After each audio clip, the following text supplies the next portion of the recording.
Bismillahirrahmanirrahim. Assalamualaikum warahmatullahi wabarakatuh. Waalaikumsalam warahmatullahi wabarakatuh. Alhamdulillahirabbil alamin. Shalatu wassalamu ala asyrofil anbiya'i wal mursalin sayyidina Muhammad wa ala alihi wa sahbihi ajmain. Alhamdulillahirabbil alamin. Pada hari ini kita masih diberikan kesempatan sehingga kita bisa berkumpul di pelajaran media pembelajaran pada hari ini.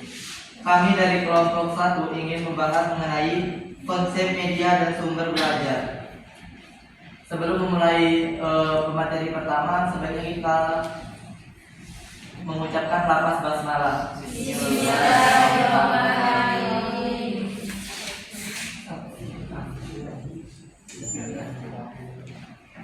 Langsung saja, tidak perlu panjang lebar, kita masuki materi pertama, yaitu learning Rosalia. Pada soal itu saya persilahkan.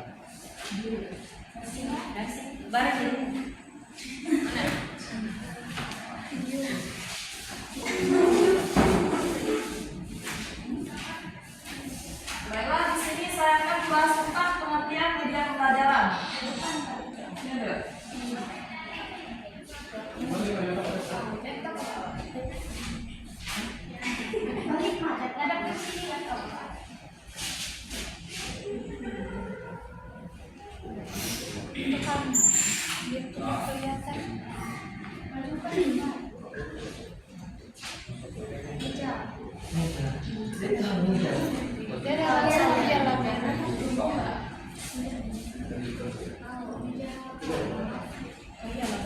Baiklah, di sini saya akan membahas tentang media pembelajaran. Sebelum itu kita membahas dulu apa itu media. Media berasal dari bahasa Latin medius yang berarti perantara, yang berfungsi sebagai mengirim pesan dari pengirim ke penerima. Dalam konteks pembelajaran, media adalah alat yang digunakan untuk menyampaikan pesan instruksional agar tujuan pembelajaran tadi tercapai. Pesan instruksional yang dimaksudkan di sini adalah pengajaran atau pembelajaran tadi. Lalu pembelajaran itu sendiri adalah upaya sadar yang dilakukan guru untuk memfasilitasi siswa sesuai dengan kebutuhan dan minat mereka melalui manipulasi sumber-sumber belajar. Jadi dapat disimpulkan dari pernyataan saya tadi, media pembelajaran adalah segala sesuatu yang dapat merangsang pikiran, perasaan, dan kemauan siswa tadi agar proses pembelajaran tadi berjalan dengan efektif dan tujuan pembelajaran tadi tercapai. Jenis-jenis media pembelajaran, dari klasifikasinya ada 5. Yang pertama, media tanpa proyeksi 2 dimensi. Media pembelajaran ini memiliki ukuran panjang dan lebar dan tanpa menggunakan alat proyektor untuk pembelajaran tersebut. Contohnya seperti gambar, peta, dan lain-lainnya. Yang kedua yaitu media tanpa proyeksi 3 dimensi. Media pembelajaran ini menggunakan visual 3 dimensi dan media ini dapat berupa asli atau tiruan yang mewakili bentuknya tadi seperti boneka, patung. Yang ketiga, media audio. Media ini mengandalkan indera pendengaran, contohnya seperti radio dan tape recorder. Yang keempat yaitu media dengan proyeksi. Media visual ini memerlukan bantuan proyektor untuk pembelajaran tersebut, yaitu contohnya seperti film, slide, dan overhead projector. Yang kelima yaitu televisi dan VTR atau video tape recorder. Televisi ini untuk melihat gambar dan mendengarkan suara dari jarak jauh. VTR ini untuk merekam, menyimpan, dan menampilkan kembali secara serentak video dan gambar dari suatu objek tersebut. Selanjutnya macam-macam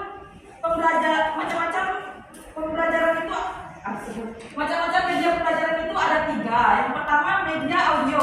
Media audio ini media yang mengandalkan pendengaran, ya, seperti radio tadi, musik, dan sebagainya. Yang kedua itu media visual. Media ini mengandalkan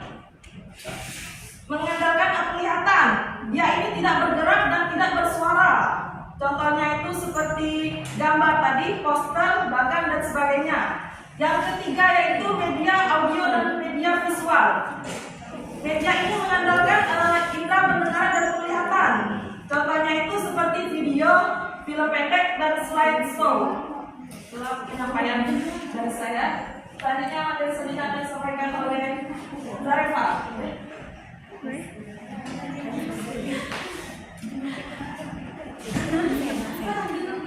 Tidak Bapak. Ini.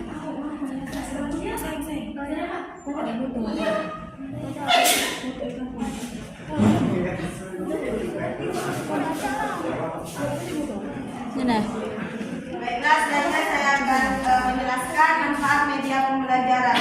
Adapun 7 di sini manfaat media pembelajaran. Yang pertama itu dapat menumbuhkan minat dan motivasi belajar siswa. Jadi di sini siswa itu dituntut untuk menumbuhkan minat belajar dan motivasi belajar siswa itu sendiri. Selanjutnya itu dapat dalam jalannya proses pembelajaran akan lebih baik, jelas hingga dapat dipahami siswa, memungkinkan terjadinya penguasaan serta pencapaian tujuan pengajaran. Adapun selanjutnya itu metode mengajar lebih bervariasi. Maksudnya di sini yaitu metode pembelajarannya itu tidak tertuju pada satu tujuan saja, tetapi berbagai variasi. Selanjutnya itu siswa tidak hanya belajar lewat media visual saja, tetapi belajarnya itu langsung mengamati secara langsung.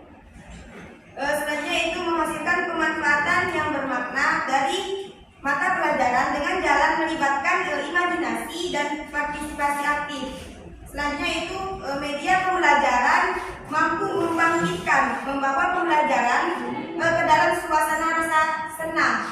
Maksudnya di sini media pembelajaran itu mampu membuat siswa itu merasa senang dan tidak bosan. Yang terakhir yaitu media pembelajaran memberikan gambaran kerangka sistematis dalam proses pembelajaran.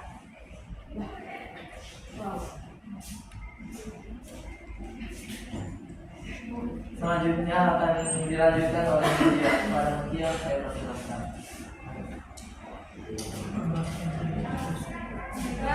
Saya akan membahas yaitu pengertian sumber belajar dan fungsi sumber belajar. Sumber belajar ini yaitu secara sempit adalah disampaikan melalui pesan edukatif. Pesan edukatif ini yaitu informasi yang disampaikan untuk pemahaman kepada pembaca. Nah, terus sumber belajar dalam pengertian sempit ini merujuk pada semua sarana pengajaran menyajikan pesan edukatif baik secara visual maupun audiovisual. Terus sedangkan secara luasnya pengertian sumber belajar ini adalah segala sesuatu yang mencakup semua yang ada di lingkungan. Jadi yang bisa menjadi hasil dari proses pembelajaran. Nah, menurut Ed Galder, sumber belajar ini adalah pengalaman. Jadi misalnya ada siswa atau mahasiswa yang telah mereka lalui, yang telah mereka alami. Nah, itu dinamakan bisa jadi sumber belajar. Asalkan pengalaman tadi itu bisa menghasilkan sesuatu yang baik. Terus yaitu fungsi sumber belajar. Fungsi sumber belajar yaitu yang pertama memperjelas pesan agar tidak terlalu verbalitas. Verbalitas ini maksudnya tidak terlalu berlebihan kata-katanya. Penjelasan yang berlebihan atau sulit dipahami. Jadi memperjelas pesan agar tidak terlalu sulit. Terus yang kedua mengatasi keterbatasan waktu, ruang, dan tenaga. Terus yang ketiga menimbulkan gairah belajar atau bersemangat belajar. Terus yang keempat memungkinkan anak untuk belajar mandiri sesuai dengan minat dan bakatnya, yaitu kemampuan visual, auditory, dan kinestetik. visual tadi kan penglihatan. Nah, kalau auditory ini pendengaran, dan kinestetik yaitu ke arah fisik. Contohnya itu misalnya dalam sekolah itu ada praktik, breaking. Terus dalam kehidupan sehari-harinya itu misalnya kayak dalam belajar memasak, merakit mesin kayak gitu. Nah, terus yang terakhir memberikan rangsangan yang sama dan menimbulkan persepsi yang sama. Persepsi yang sama ini contohnya misalnya ada seorang pembicara yang menjelaskan pesan kepada pembacanya, terus pembacanya ini mengerti dengan jelas apa yang pembicara tadi sampaikan. Nah, jadi pembicara ini tuh berhasil menimbulkan persepsi yang sama. Nah, itulah materi yang bisa saya sampaikan. Selanjutnya saya alih kepada moderator. Selanjutnya itu konsep pengembangan sumber belajar. Konsep pengembangan sumber belajar ada 4. Yang pertama itu manusia, yang kedua itu buku, yang ketiga media massa, dan yang keempat lingkungan. Manusia, sumber belajar mencakup segala sesuatu baik benda maupun orang yang dapat menunjang proses belajar. Guru dan siswa termasuk dalam komponen sumber belajar karena mereka berinteraksi selama pembelajaran. Orang yang memiliki keahlian tertentu seperti guru, ahli biologi, atau polisi juga dapat dianggap sebagai sumber belajar jika peserta didik dapat mempelajari sesuatu dari mereka. Jadi manusia adalah konsep pengembangan sumber belajar jika memiliki ilmu. Selanjutnya itu buku, jelas, yaitu segala macam buku yang dapat dibaca secara mandiri oleh peserta didik dapat dikategorikan sebagai sumber belajar. Yang ketiga itu media massa. Media massa adalah sarana atau alat yang dipakai dalam kerja komunikasi massa, yaitu komunikasi yang ditunjukkan terhadap orang banyak. Yang terakhir itu lingkungan. Lingkungan merupakan salah satu dari sumber belajar yang amat penting dan memiliki nilai-nilai yang sangat berharga dalam proses pembelajaran yang dialami siswa. Jadi lingkungan sangat berpengaruh bagi siswa-siswa. Misal lingkungan dalam jika lingkungan siswa itu buruk, maka cerminan siswa tersebut juga buruk, seperti itu. Nah, hanya itu saja yang bisa kami jelaskan. Selanjutnya kami memasuki sesi tanya jawab. Pada teman-teman yang ingin bertanya, saya persilahkan.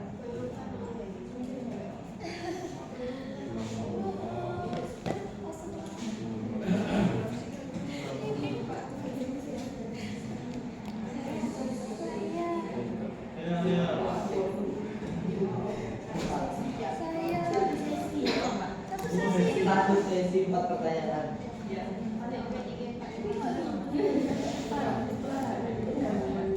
Ulang ya.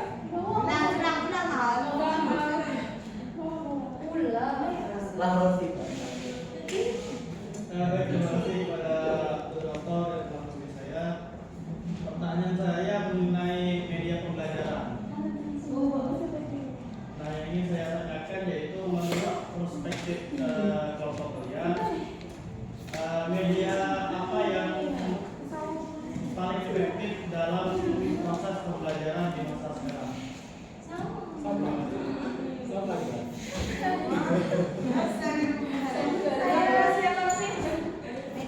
Media pembelajaran yang paling efektif dalam proses pembelajaran di masa sekarang.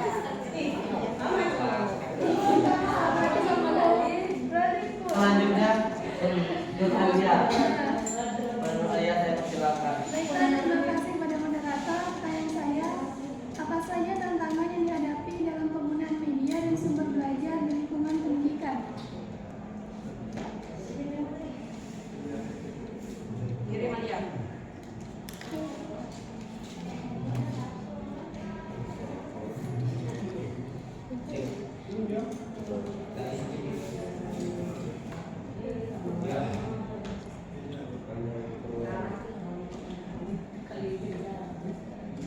Selanjutnya Jawaban faktor dan juga Kita mewakili Rosi.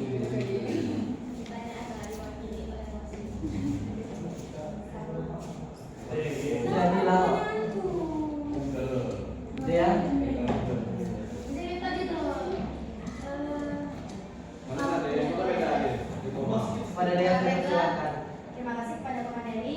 Pertanyaan saya yaitu dari jenis media dalam pembelajaran tadi yang sudah kalian jelaskan, media mana yang paling efektif untuk menjadi pembelajaran bagi untuk anak sekolah menengah pertama SMP? Sekian, terima kasih. Baik, terima kasih.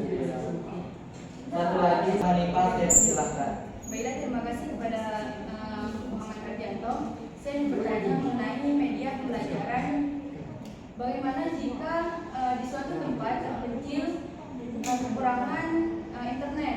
Bagaimana proses pembelajaran dengan tanpa adanya media dan tanpa adanya media pembelajaran? Terus bagaimana solusi menurut kalian? Oke. Baiklah, kelompok kami akan menjawab pertanyaan dari Rosi. Kepada media saya silakan. Baiklah, saya akan menjawab pertanyaan dari Rosi, yaitu media pembelajaran yang paling efektif untuk digunakan pada masa sekarang menurut kami. Menurut kami medianya yaitu yang kami sudah dijelaskan di PPT tadi, yaitu audiovisual. Audiovisual ini kan pendengaran sekaligus penglihatan. Contohnya itu kayak misalnya ada berupa video, film-film pendek, kayak video kayak misalnya visual ini kan penglihatan. Contohnya itu kayak misalnya PPT, menampilkan gambar kayak gitu. Terus kalau audio ini pendengaran, contohnya kayak kita misalkan mendengarkan audio, mendengarkan musik. Kita juga kan zaman sekarang kan udah kemajuan teknologi ya, jadi kita tuh pastilah lebih mengikuti perkembangan zaman, karena kan sekarang itu kan teknologinya lebih canggih, lebih teknologinya itu misalnya kayak zaman sekarang ini lebih canggih lah, udah dimengerti habis itu kalau Ini menarik. agak dari itu. Oke. Tanya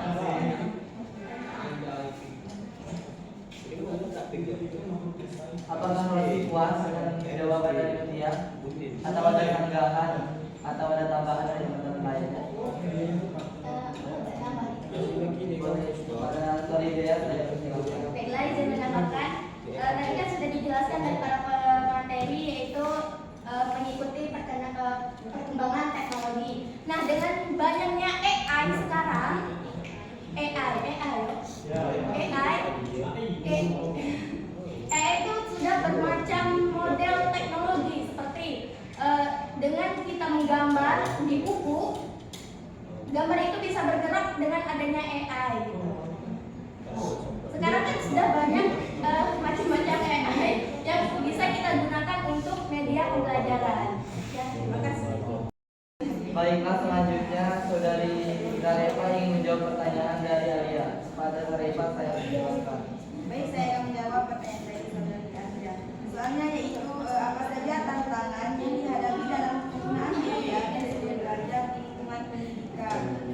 Di sini ada 5 tantangan yang dihadapi dalam penggunaan media dan sumber belajar di lingkungan pendidikan. Adapun yang pertama yaitu akses internet yang terbatas.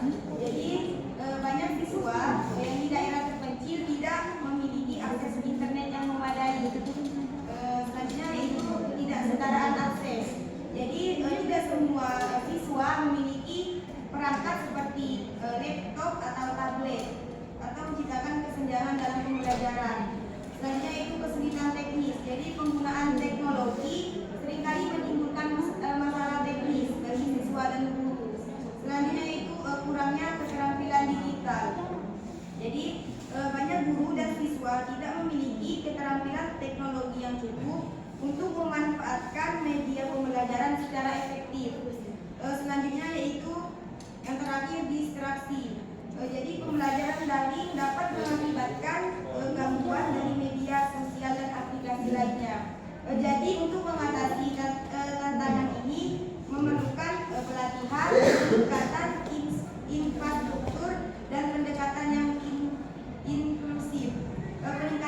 struktur ada itu mengacu pada usaha untuk memperbaiki dan memperluas fasilitas yang mendukung pendidikan seperti gedung sekolah, akses internet dan perangkat teknologi.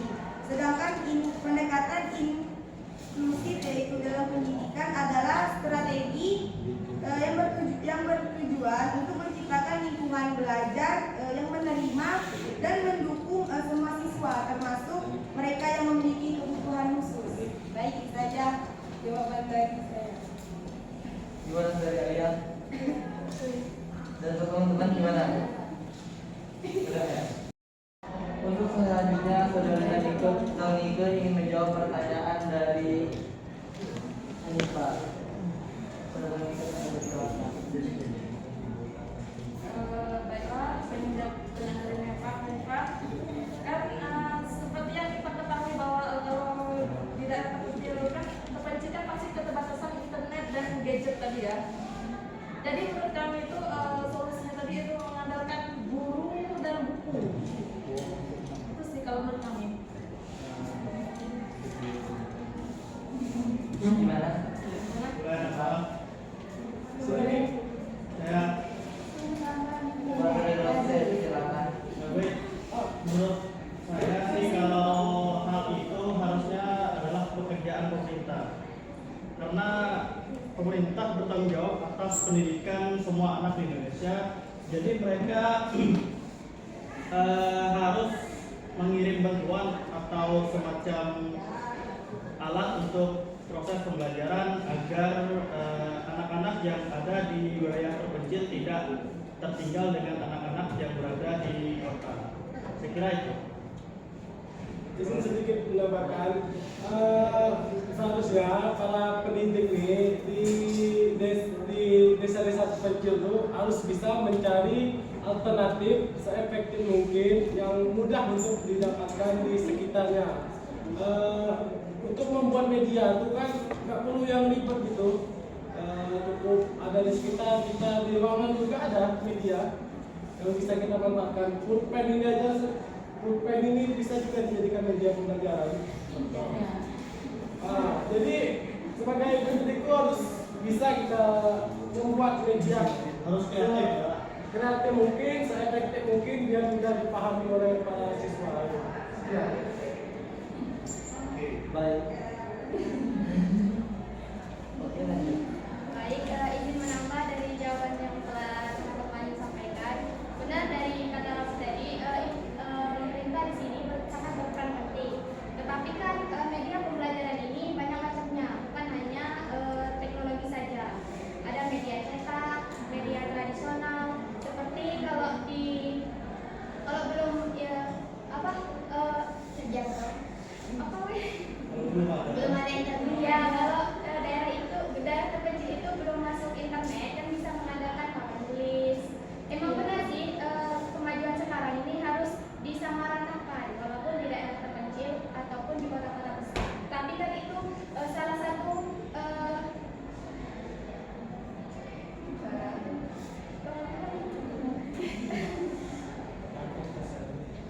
itu kan salah satu keterbatasan. Jadi benar kata Rafi, bisa menggunakan media-media yang ada. Itu saja sih, mohon maaf jika ada salah. Baik, terima kasih. Boleh nambah juga? Izin. Benar dikatakan mereka tadi, sesuai dengan kreativitas guru dan pendidik lah, bagaimana caranya supaya bisa ada pengembangan media di dalam sekolah tersebut. Misalnya kalau kreativitas mengajukan proposal kepada pemerintah tadi kan, terus mengajak masyarakat supaya apa sih yang bisa dibuat untuk sumber media di dalam sekolah tadi jika belum ada yang tersebut. Ya, terima kasih. Apakah masih ada? Tidak. Baik, selanjutnya saya akan menjawab pertanyaan dari dia. Pertanyaannya yaitu media pelajaran apa yang paling efektif untuk jenjang sekolah menengah, yaitu SMP. Yang pertama yaitu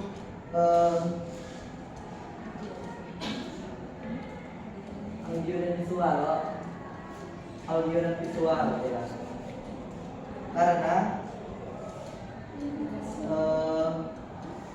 untuk memudahkan pembelajaran proses belajar mengajar di SMP, karena dapat menjadikan lebih menarik, efektif dan relevan. Nah,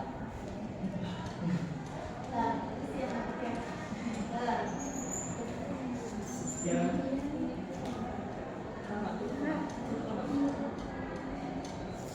coba semuanya.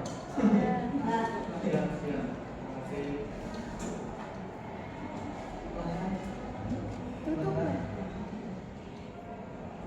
Pada sudah presentasi dari kelompok kami. Sebelum menutupi presentasi kelompok 1, sebaiknya kami ucapkan lafaz hamdalah.